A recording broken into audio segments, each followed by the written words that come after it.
کہنا چاہ رہے تھے.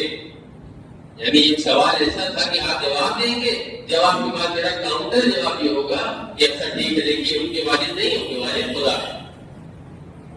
پیغمبر نے جواب دیا کہ ان کی مثال ویسے ہی جیسے جناب آدم کی تھی. ان کے تو باپ نہیں ہے, ان کی تو ماں بھی نہیں تھی. جناب آدم کی نہ والدہ تھی نہ کوئی والد تھا. پروردگار ان کو مٹی سے خلق کیا تھا. جناب عیسیٰ میں تو کم سے کم جو ہے جناب مریم شامل ہے.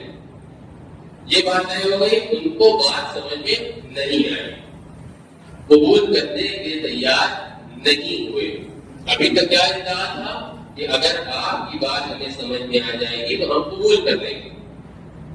لیکن اب بات جو کہا جائے گی سمجھ میں نہیں آئے کیونکہ ہمارے خلاف تھی. اس میں علماء مسیحی بھی جو ہے وہ شامل تھے.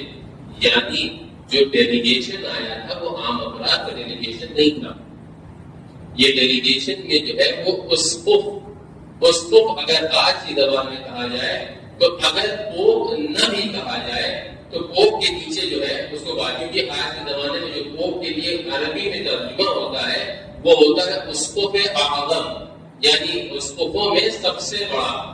یہ پوپ کا ترجمہ ہے.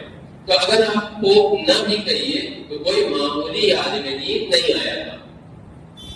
اب جب یہ طے ہو گیا کہ ٹھیک ہے ان کی بات نہیں ماننا ہے, اب یہ ہوگا کہ لعنت کی جائے گی. ایک دوسرے کے خلاف جو ہے وہ بد دعا کریں گے اور بد دعا کا نتیجہ جو ہے وہ انشاءاللہ پروردگار جس کے ساتھ ہوگا وہ جیت جائے گا.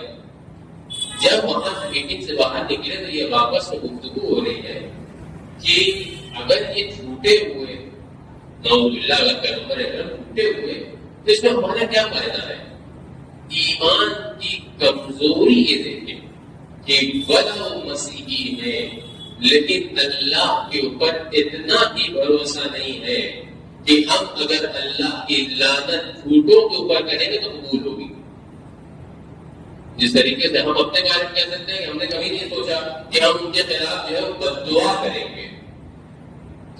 جو کچھ ہوتا ہے اسے کہہ دیا جاتا ہے الٹا سیدھا کہہ دو, کم سے کم دل کو سکون مل جاتا ہے. چاہے وہ صحیح ہو, چاہے وہ غلط ہو, چاہے حرام ہو, چاہے وہ حلال ہو, چاہے وہ تہمت ہو, کہہ دو کم سے کم دل ٹھنڈا ہو جائے گا.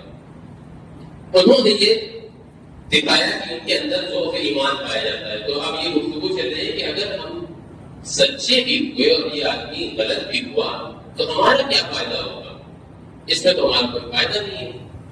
اور اگر غلط ہوئے تب تو قیامت آ جائے گی کہ نبی